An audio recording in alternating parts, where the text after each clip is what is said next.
Ukrainian youth's ordeal, Russia's propaganda machine in action, the catastrophic effects of Russia's invasion of Ukraine resonate deeply, especially with stories of young Ukrainians being deported.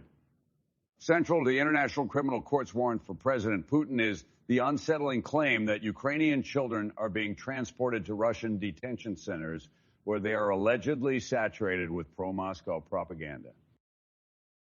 CNN's detailed interviews offer a rare insight into the lived experiences of these teenagers.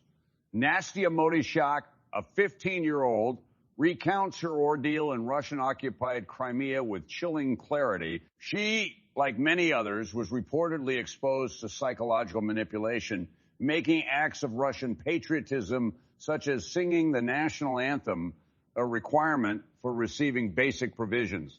Statements like, if you don't sing the Russian anthem, you're not going to get anything, underscore the intense psychological pressure these children faced. Organizations like Save Ukraine have become lifelines, working relentlessly to bring families back together. The depth of the crisis is highlighted further by Kiev's opening of thousands of criminal cases which allege Russia's maltreatment of children, including severe accusations of torture. The wide disparity in figures offered by Russia and Ukraine, with the former claiming custody of around 700,000 children and the latter estimating just 19,500, only adds to the ambiguity and tension. Nobel Prize banquet's diplomatic dance, a controversial invitation. The Nobel Foundation's decision to reinvite ambassadors from Russia and Belarus a year after their exclusion due to the Ukrainian invasion has sparked a maelstrom of debate and censure. Attempting to bridge gaps, the foundation justifies its choice as an endeavor to foster dialogue, even with those at odds with the core values of the Nobel Prize. Vidar Helgesen, steering the foundation, underscores this sentiment, emphasizing the Nobel Prize's broader mission amidst an era of heightened global divisions.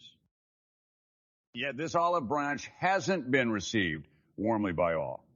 Ukraine's pointed critique underscores the stark realities of war.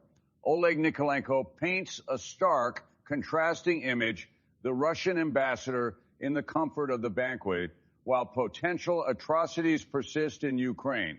Internationally, too, there's been dissent. Swedish voices, from government officials to MEPs, have expressed their disagreement, with Karen Carlsborough openly questioning the foundation's decision to welcome nations known for suppressing their citizens and perpetuating war. Satan, i.e., Russia's strategic power play and the West's response. Russia's announcement of the operational Sarmat intercontinental ballistic missile, colloquially dubbed Satan, i.e., signifies a new chapter in its strategic defense narrative.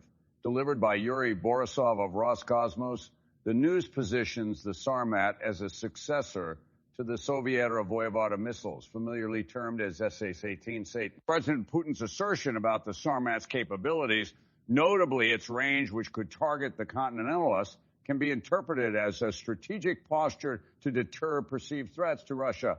However, Western military and political analysts suggest a different narrative. They argue that while the Sarmat's capability may indeed be formidable, its publicized testing might be a smokescreen to divert attention from possible military shortcomings in the Ukraine conflict.